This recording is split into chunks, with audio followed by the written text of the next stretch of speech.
नमस्कार साथियों, history with Vijay sir YouTube channel पर एक बार फिर आप सबका हार्दिक स्वागत।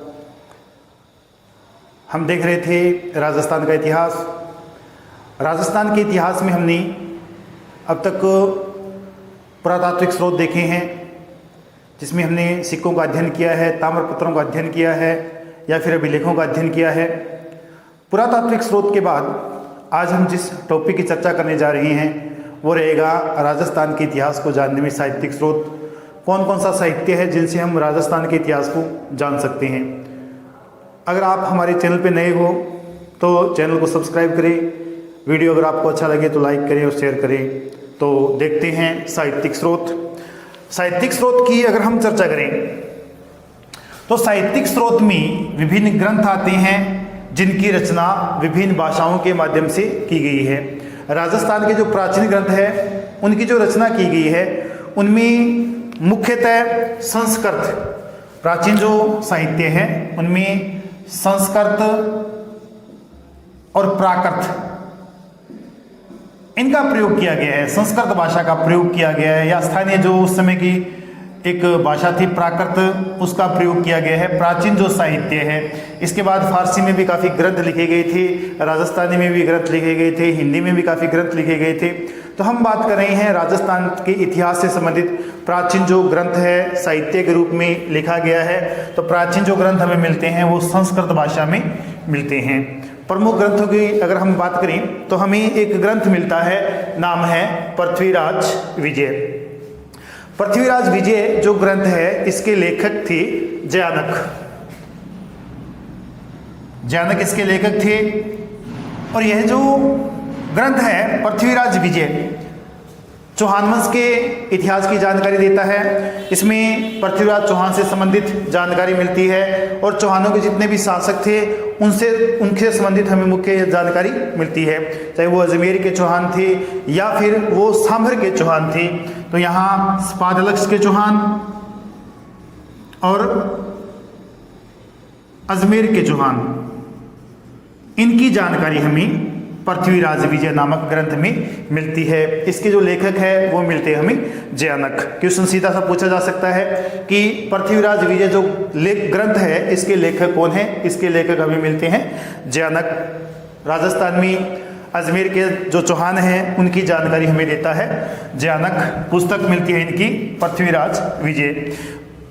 इसके बाद हमीर महाकाव्य, ये ग्रंथ मिलता है हमीर महाकाव्य। हमीर के बारे में जानकारी मिलती है।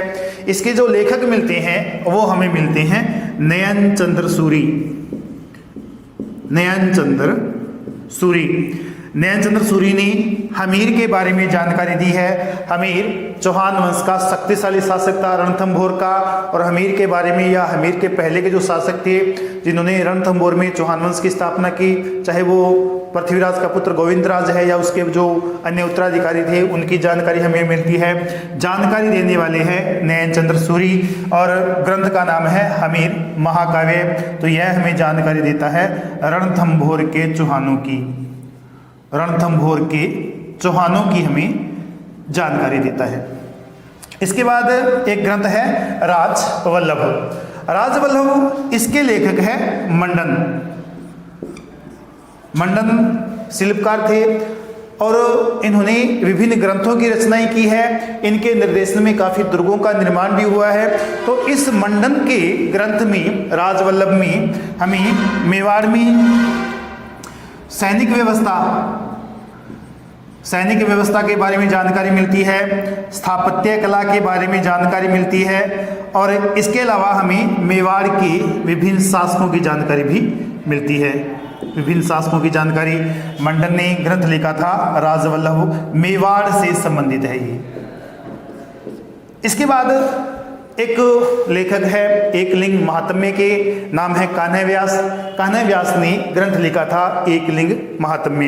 कान्है व्यास ने जो ग्रंथ लिखा था एकलिंग महात्म्य। कान्है व्यास, कान्है व्यास ये भी मेवाड़ से संबंधित है और इसकी जो जानकारी मिलती है वो मिलती है हमें मेवाड़ से संबंधित हमें जानकारी मिलती है। एकलिंग महात्म्य ग्रंथ का नाम है। इसके जो लेखक मिलते हैं वो मिलते हैं कान्है व्यास। इनका जो संबंध है वो है मेवाड़ से। मेवाड़ के इतिहास की जानकारी हमें मिलती है। इसके बाद हम देखते हैं करमचंद्र वंशोत्कीर्तनम ग्रंथ। ये जो ग्रंथ है ये जय सोम द्वारा लिखा गया है। जय सोम बीकानेर से संबंधित है और करमचंद जो थे ये बीकानेर में राय सिंह के प्रधानमंत्री थे। बीकानेर में राय सिंह के प्रधानमंत्री, राय सिंह एक शासक हुए थे। जय सोम ने जो ग्रंथ लिखा है करमचंद्र वंशोत्कीर्तनम, इसमें हमें जानकारी मिलती है राव बीका की, जेतसी की, लोणकर्ण की, राय सिंह की, इन सब की जानकारी मिलती है। तो इसी ग्रंथ में हमें जूनागढ़ दुर्ग निर्माण की जानकारी भी मिलती है। जूनागढ़ दुर्ग निर्माण, इसकी जानकारी भी हमें मिलती है। तो करमचंद वंशोत्कीर्तनम ग्रंथ है, लेखक है इसके जय सोम। इसके बाद हमारे पास जो ग्रंथ है वो मिलता है अमरसार। अमरसार जो ग्रंथ है इसके लेखक हमें मिलते हैं पंडित जीवाधर। पंडित जीवाधर। इस ग्रंथ में हमें जो जानकारी मिलती है वो मिलती है मेवाड़ के शासकों के बारे में। मेवाड़ के शासक, और मेवाड़ के शासक जिसमें राणा प्रताप है और अमर सिंह है, इनके बारे में हमें जानकारी मिलती है। तो अमरसार के जो लेखक है वो है पंडित जीवाधर। मेवाड़ से संबंधित जानकारी मिलती है, राणा प्रताप है, अमर सिंह से संबंधित हमें मुख्य जानकारी मिलती है। इस ग्रंथ के जो लेखक है वो है पंडित जीवाधर। इसके बाद एक ग्रंथ है अजितोदय। अजितोदय, इसके लेखक है भट्ट जगजीवन। भट्ट जगजीवन। अजितोदय जो ग्रंथ है यह मारवाड़ के इतिहास से संबंधित है। मारवाड़ की इतिहास से संबंधित है। इसमें हमें जो जानकारी मिलती है वो मिलती है जसवंत सिंह और अजीत सिंह। जसवंत सिंह और अजीत सिंह के बारे में हमें जानकारी मिलती है। ग्रंथ है अजितोदय, लेखक थे भट्ट जगजीवन। इसके जो मारवाड़ के शासक है जिसमें हम देख रहे हैं जसवंत सिंह है या अजीत सिंह है, इनके बारे में हमें जानकारी मिलती है। इसके बाद एक ग्रंथ है भट्टी काव्य। भट्टी काव्य की रचना की थी एक कवि हैं भट्टी, या एक लेखक है भट्टी। इन्होंने जैसलमेर के शासकों का इसमें विवरण दिया है। जैसलमेर के शासकों का विवरण दिया है भट्टी काव्य में। लेखक का नाम है भट्टी। ये तो है कुछ एक संस्कृत साहित्य की किताबें, जिसमें पृथ्वीराज विजय लेखक है जयानक। पृथ्वीराज विजय के लेखक है जयानक। चौहान शासनकाल से संबंधित, जिसमें सांबर के चौहान भी है, अजमेर के चौहान भी है।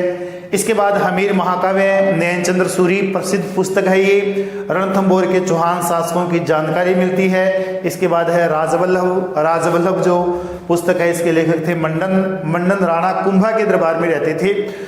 और इस पुस्तक में हमें सैनिक शिक्षा की जानकारी मिलती है, स्थापत्य कला की जानकारी मिलती है, मेवाड़ के शासकों की जानकारी मिलती है। इसके बाद पुस्तक है एकलिंग महात्म्य। इसके लेखक मिलते हैं कान्है व्यास। ये भी मेवाड़ के संबंधित जानकारी हमें देती है। एक पुस्तक मिलती है करमचंद्र वंशोत्कीर्तनम। इसके लेखक मिलते हैं जय सोम। जय सोम ने पुस्तक लिखी थी। इसमें बीकानेर के शासकों के बारे में जानकारी मिलती है, जिसमें जूनागढ़ दुर्ग का निर्माण ये भी बताया गया है कि जूनागढ़ दुर्ग का निर्माण किसके शासनकाल में हुआ था। राय सिंह के शासनकाल में हुआ था। अन्य जो शासक है, चाहे वो राव बीका थे या कल्याणमल थे, जेतसी थे, इनके बारे में हमें जानकारी मिलती है। अमरसार जो ग्रंथ है इसमें लेखक है पंडित जीवाधर। मेवाड़ के शासकों से संबंधित है। इसमें मुख्यतः राणा प्रताप है, अमर सिंह से संबंधित जानकारी मिलती है। एक अजितोदय भट्ट जगजीवन, ये इसके लेखक है। मारवाड़ के इतिहास से संबंधित जानकारी है। जसवंत सिंह व अजीत सिंह के शासनकाल की जानकारी मिलती है। इसके बाद भट्टी काव्य जैसलमेर के इतिहास से संबंधित। भट्टी इसके लेखक थे। जैसलमेर के बारे में इन्होंने हमें जानकारी दी है। इसके बाद हम देखें रासो साहित्य। रासो होता क्या है? रासो जो साहित्य है इसकी शुरुआत की थी 11वीं शताब्दी में। रासो साहित्य की शुरुआत या रास साहित्य की शुरुआत 11वीं शताब्दी में जैन विद्वानों ने की थी। 11वीं शताब्दी में जैन विद्वानों ने रासो साहित्य, रास साहित्य की शुरुआत की थी। और इस रास साहित्य के समानांतर विभिन्न शासकों या सामंतों के दरबार में रहने वाले जो विद्वान थे या जो कवि या चारण होते थे, उन्होंने रासो साहित्य की रचना कर दी। जो रास साहित्य है यह तो होता है प्रेम व श्रृंगार परक, और जो रासो साहित्य होता है वह होता है वीरता परक। इसमें वीर रस की कहानियां होती है और इसमें प्रेम की कहानियां होती है। रास में प्रेम परक कहानियां होती है, रासों में वीरता परक कहानियां होती है। अगर हम राजस्थान में रासो साहित्य की बात करें तो हमारे पास एक ग्रंथ है, बहुत बड़ा ग्रंथ है, नाम है पृथ्वीराज रासो। पृथ्वीराज रासो जो ग्रंथ है इसे हिंदी का आदि ग्रंथ माना गया है, हिंदी भाषा का प्रथम ग्रंथ माना गया है। आदि ग्रंथ, हिंदी भाषा का आदि ग्रंथ इसे माना गया है, आदि ग्रंथ माना गया है। इस ग्रंथ के जो लेखक मिलते हैं हमें, वो मिलते हैं चंद बरदाई। चंद बरदाई इसके लेखक। चंद बरदाई पृथ्वीराज चौहान तृतीय के दरबार में थे। पृथ्वीराज चौहान के कवि थे, राजकवि थे, उनके दरबार में रहते थे। पुस्तक लिखी इन्होंने पृथ्वीराज रासो, हिंदी का प्रथम महाकाव्य माना जाता है। और ये जो महाकाव्य है पृथ्वीराज रासो, इसमें चंद बरदाई कहते हैं कि जब युद्ध हुआ था मोहम्मद गोरी व इसके पृथ्वीराज चौहान के बीच, उसमें पृथ्वीराज चौहान ने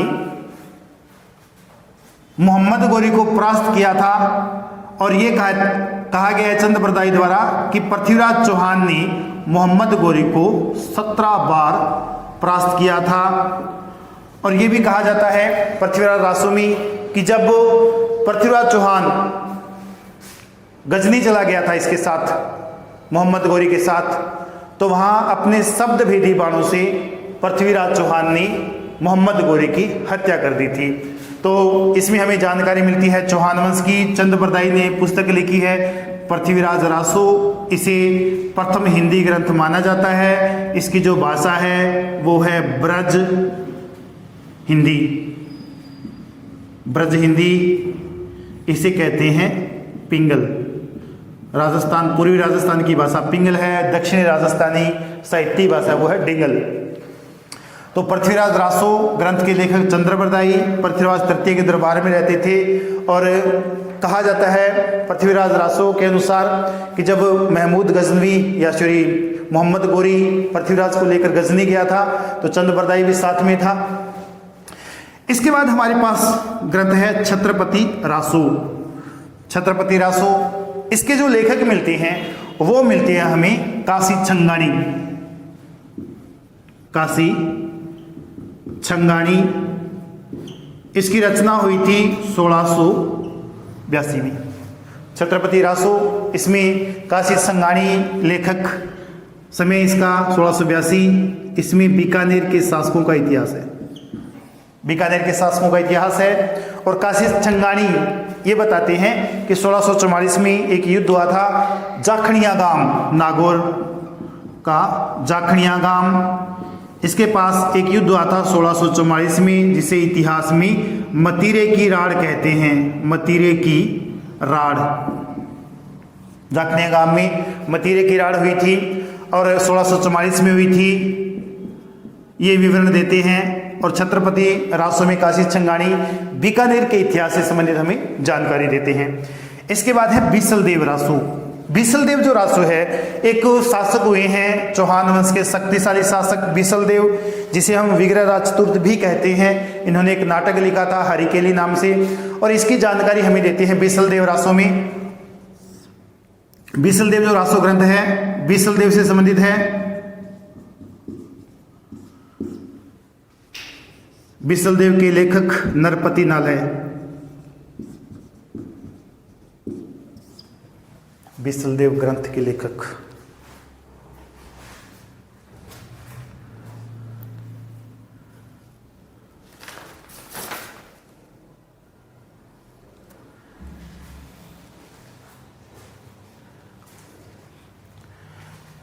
बीसलदेव रासो के लेखक थे नरपति नाल हैं। और इस ग्रंथ में जो हमें जानकारी मिलती है वो ये मिलती है कि जो बीसलदेव है, चौहान वंश के शक्तिशाली शासक थे बीसलदेव जो है एक शासक थे। परमार वंश के, नाम था राजा भोज। राजा भोज की एक पुत्री थी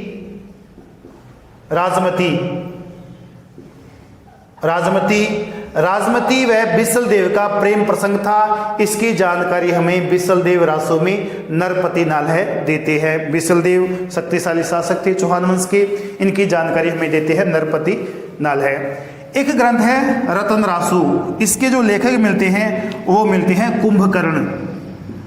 कुंभकर्ण लेखक मिलते हैं रतन रासु के। और इसमें हमें जानकारी मिलती है मेवाड़ वंश की जानकारी हमें मिलती है। इसके बाद हम बात करें हमीर रासो की। हमीर रासो जो ग्रंथ है इसके लेखक हमें मिलते हैं जोधराज ने हमीर के बारे में हमें जानकारी दी है। हमीर रणथंभौर का शक्तिशाली शासक था, इसके बारे में हमें जानकारी देते हैं जोधराज हमीर के बारे में। हमीर जो चौहान वंश का शक्तिशाली एक शासक था। इसके बाद है प्रताप रासो जो पुस्तक हमें मिलती है, प्रताप रासो ग्रंथ जो मिलता है, इसके जो लेखक है जाचीक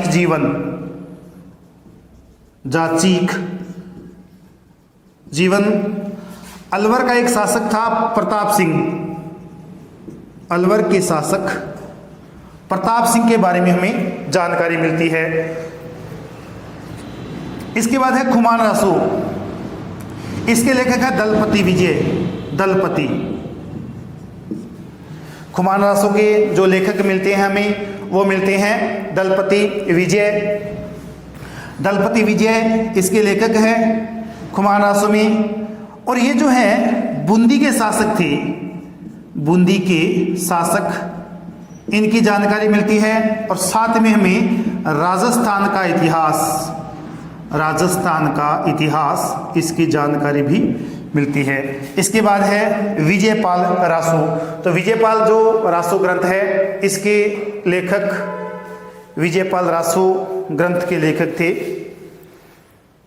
नल सिंह। विजयपाल रासो ग्रंथ के लेखक थे नल सिंह। विजयपाल रासो ग्रंथ में हमें करौली के यादव वंश से संबंधित जानकारी मिलती है। तो ये था कुछ साहित्य राजस्थान के इतिहास से संबंधित, जिसका थोड़ा रिवाइज कर लेते हैं। साहित्यिक स्रोत में जो प्राकृतिक या प्राचीन भाषा थी वो थी संस्कृत। प्राकृत भाषा में भी कुछ ग्रंथ लिखे गए हैं राजस्थान के बारे में। हमारे पास जो ग्रंथ है, प्रमुख ग्रंथ है, उनमें एक है पृथ्वीराज विजय, जिसके लेखक थे जयानक। स्पादलक्ष व अजमेर के चौहानों का विवरण मिलता है। इसके बाद हमें मिलते हैं हमीर महाकाव्य नामक ग्रंथ, नयन चंद्र सूरी इसके लेखक मिलते हैं। रणथंभौर के चौहान शासकों के बारे में जानकारी मिलती है। इसके बाद राजवल्लभ है, पुस्तक का नाम। मंडन इसके लेखक थे। मंडन राणा कुंभा के दरबारी थे, शिल्पी थे, बहुत बड़े, काफ़ी दुर्गों का निर्माण इनकी देखरेख में हुआ था। इन्होंने पुस्तक लिखी थी राजवल्लभ। सैनिक व्यवस्था के बारे में जानकारी मिलती है, स्थापत्य कला के बारे में जानकारी भी मिलती है, और मेवाड़ के शासकों के बारे में हमें जानकारी मिलती है। इसके बाद एक लेखक है कान्हा व्यास ने ग्रंथ लिखा था एकलिंग महात्म्य, जिसमें भी मेवाड़ से संबंधित हमें जानकारी मिलती है। इसके बाद करमचंद्र वंशोत्कीर्तनम पुस्तक है, इसका लेखक हमें मिलता है जयसोम ने पुस्तक लिखी, जिसमें बीकानेर के शासकों का वर्णन है। और इसने इस पुस्तक में जूनागढ़ दुर्ग का वर्णन भी किया है, जिसका निर्माण 1589 से 1594 तक करवाया गया था। करमचंद प्रधानमंत्री थे राय सिंह के। इसके बाद ग्रंथ है अमरसार, इसके लेखक मिलते हैं हमें पंडित जीवाधर। इसमें राणा प्रताप व अमर सिंह के बारे में जानकारी मिलती है। अजितोदय जो ग्रंथ है इसके भट्ट जगजीवन अजितोदय ग्रंथ, इसमें मारवाड़ के शासकों की जानकारी मिलती है। जसवंत सिंह व अजीत सिंह के बारे में जानकारी मिलती है। भट्टी काव्य के लेखक थे भट्टी, जैसलमेर के जो बाटी शासक थे उनकी जानकारी हमें मिलती है। इसके बाद हम बात कर रहे थे रासो साहित्य में। रासो साहित्य की शुरुआत की थी 11वीं शताब्दी में जैन विद्वानों ने। इनके समानांतर शासकों या सामंतों के दरबार में रहने वाले चारण कवि या भाट कवि जो थे, इन्होंने रासो साहित्य की शुरुआत की थी।